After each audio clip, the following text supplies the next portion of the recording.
163 for 7 is what RCB have managed after a blistering start that they had. They'd reached 60 in less than 4 overs without any wicket that they had lost at that moment. And from there on, they have only added in the remaining 14 overs 100 runs. Oh, wait. 17 overs, no? No. 3.5, 4. They 16 overs, they have added. I just said 16. Achha, 14 I heard, sorry. The remaining 14 overs they scored. I may have said 14, I meant 16. So 16 overs, 102. Just over 6.3 an over. That's it. Shashwat is happy, very happy. The last time he laughed like this is when Krunal Pandya got the ball in the last over. Yes. He laughed like that. That MI game. Okay. Yeah. But I'll be very. But he almost got a hat trick in that game. Yeah, he laughed saying they have lost now. Oh. He was laughing, Krunal. Just like this he laughed. And then they lost. And he's laughing now again, the Delhi fact that his laughter is like Akshay Kumar of the 2012 period. No? Two things that I really wanted to talk about in this short show that we are going to have at this point is, firstly, I feel when we were doing our predictions, I said that 51-49 because I felt that RCB has so many match winners that even if one decides that it's going to be his day, he can clearly run away with the game single-handedly. I think it was Phil Salt's day. It could have very well been the way he started. I was sitting over here, I was really scared because whichever bowler was coming, he was hitting him like anything. Okay. Aksar even came himself before Stark. He was taken to the cleaners, everybody. But then... what did you say? They would run away with the match. Salt could have run away with the game. What an apt statement to make. Run away with the match. I'm not got run out. That. Yeah. Upstairs, I was the first one to say this thing. 2.3 overs, 42 for no loss. I said, God, I think they are scoring 300 today. Even I felt I was very scared when Salt was the way he was hitting. I thought that it's going to be his day. But then that ran out. No, not every day you get a start like this. That just changed everything. After that, Delhi took the momentum from there and Delhi did not leave the momentum after that. After that, Delhi made sure that the momentum is not lost from their hand. And after that, Delhi continued to dominate the RCB. What is your point? No, कहना क्या चाहते हो? No point.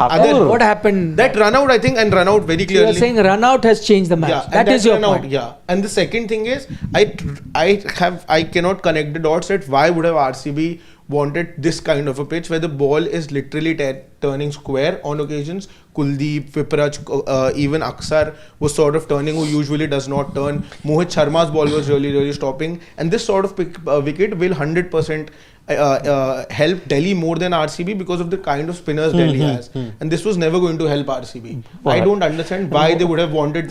Who used to say that who are they to decide what pitch to have? No, but for the kind of do that. If they don't get the pitches, they are unhappy. This whole IPL is about being franchises saying they don't know. The BCCI rules. They can still demand for it. No, BCCI rules say no franchisee or no team official can demand any kind of pitch. For in that sense, RCB should have absolutely slaughtered all pitch curators in their entire 17-year history, because look at it. You prepare a flat deck, you prepare a shirt front, you prepare a spin deck, you prepare this kind of stopping deck. Why have they not won at home? They have a terrible home record for this reason. Somehow, either they have to change the Vastu of Chinnaswamy or they have to do something drastic. They should move out of Chinnaswamy first. But okay, you give them any wicket, runouts and changing the entire momentum at Chinnaswamy. Whose fault was it?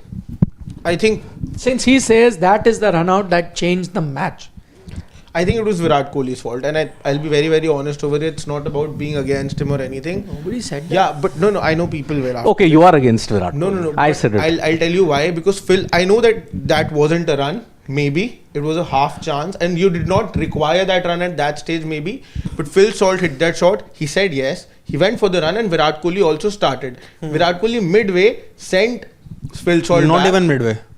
Phil Salt was midway. Virat Kohli had taken significant amount of steps. It wasn't like just a trigger movement or just 1 or 2 steps. He'd really come out significantly, and then he decided to send Phil Salt back. And that over there, Phil Salt then slipped also, even if he would not have slipped. Anyways, it was done and dusted for him and KL Rahul. Then I mean, it was both players' fault, okay? Both.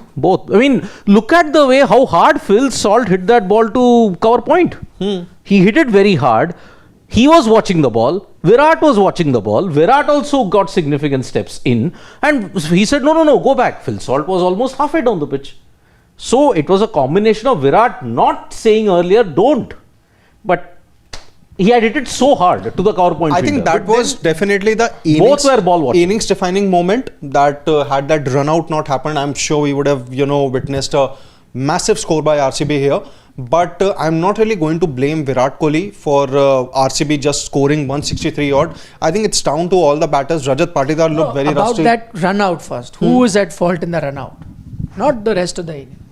See, it's the call of the striker. So when he was running, Kohli also responded to that call. The only point there is, I don't think there is anyone's fault here because Salt slipped midway while returning to the wicket, while returning back to the stumps there. Because had that not happened, he wouldn't have been run out. No, but even if he would not have fallen, I think he was anyways way behind. Touch and go. No, it would have been clear even after slipping also. No, he was significantly dived, and after diving also he did not reach. So then, how is it Virat's fault? If he could not reach, Virat also wouldn't have reached. No. So he did the right call, Then Virat saved himself. Now I'll tell you a POV of a batter. If I've hit the ball, I'd want a run on each and every delivery. I don't want a dot ball. Now the danger end is of the batter who's going to come here. That is the non-striker. My job is to call. Because I anyways don't have the danger end. I will anyways safely reach. Now it's the prerogative of the non-striker that will he be able to reach or not. That he has to decide on that basis. He has to say yes or no. Okay.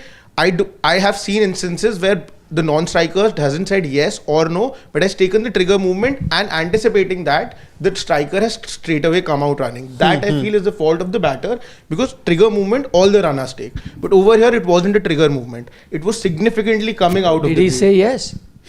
I'm not assuming. No. I wasn't privy to what did he say, but just seeing that he himself had come really down the wicket, I'm assuming he would have said yes. Okay. And that is what I could make out because it really come out. Why would he come down half the pitch to say no? Yeah, as I said, it was both were ball watching. Kohli responded to it. No, both were ball had option to respond So yes he said or he no. should have continued then. Okay. He could have said no. Argument. My argument is that just see the batters that. No, now they won't. Because see, again, he hit it too hard to the fielder. It went within seconds. Now, how can somebody just say, normally if the striker hits it towards cover point, but unfortunately cover is in the peripheral vision of both the non-striker and the striker. Now, striker took the call, but even the non-striker was ball watching. If you see clearly, all were ball watching, both of them. Then that's not the job. That's why I'm telling you that Virat should have said no, and then if Phil Salt would have gone out. That is then the mistake. He didn't say no too soon. That is the thing. Virat should have immediately said no, but then he could have given Phil Salt the chance to perhaps make it back. But he was already way too ahead. Okay, anybody giving RCB a chance in this game? No, I'm changing. It's now DC. Because before we started this particular game, he had gone with RCB. 3 of us had gone with DC. The lone man to go with RCB has changed. But is there anyone who thinks RCB has a chance? Had this been around 185 or 190, I would have changed my prediction. You think 180 would have been a winning score? I think, on this kind of a track. Yeah. I think on this kind of a track. Had this been a flat track, obviously things would have been different. But now it looks to be slightly on the slowish side. They also have spinners. I think there's going to be Krunal Pandya. I expect Suyash Sharma to come in, as the impact sub now. So 185, 190 match would have been interesting. One spinner, one medium pacer.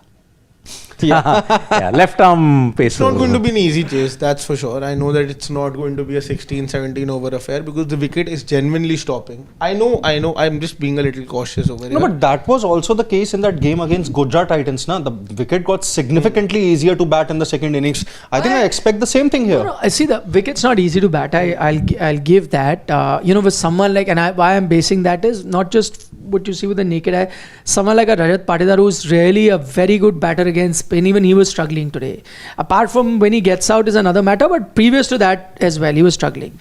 But I still feel that, this is still a subpar total. And you must give credit. See, if you're not a good spinner, you will get hammered like you saw with an Akshar Patel.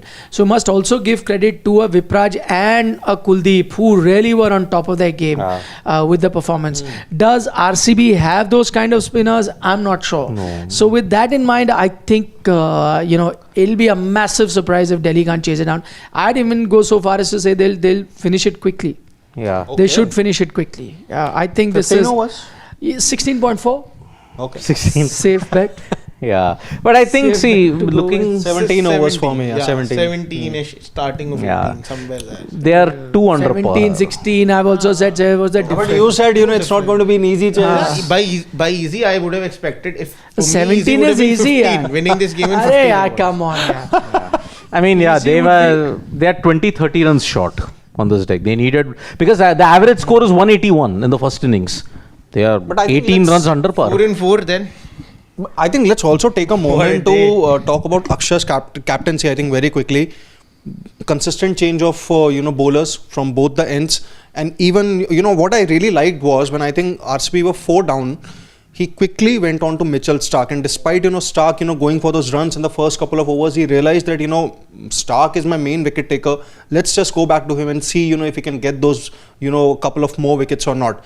He did have a bad day, but I really like the thinking there. But going back to those wicket taking options. But I will fault him for bringing himself on in the later Yeah, stages. I mean, when you've got a Mohit who's been bowling very well, who Yeah. specializes in bowling towards the death, I'm saying that Tim David kind of has given them a ray of hope Yeah. on this tricky track. Though all of us still pick a Delhi team to win, but I'm saying if in that rare chance they lose this game because of the pitch that there is, then you will question that decision of Akshar to bowl himself. Well, especially when Mohit had those overs left. Tim David had a free run, 37. Could be very crucial at an almost close to 190 strike rate. So Yeah. that's where I think he faulted as well. And even in the beginning, he had gone for 17 runs in his first over, and he then continued to stay. I feel you could have given it to Kuldeep. I know that what the thought process behind that was that the ball will turn here. But instead of himself, when he saw that he's going for runs and he's not being First effective. over is fine. Yeah, second. I think the second I one, agree. the one after going up for Correct. 17 runs, there he could have given it to Kuldeep. True. But apart from that, it was a clinical captaincy from him. True. Yeah, indeed.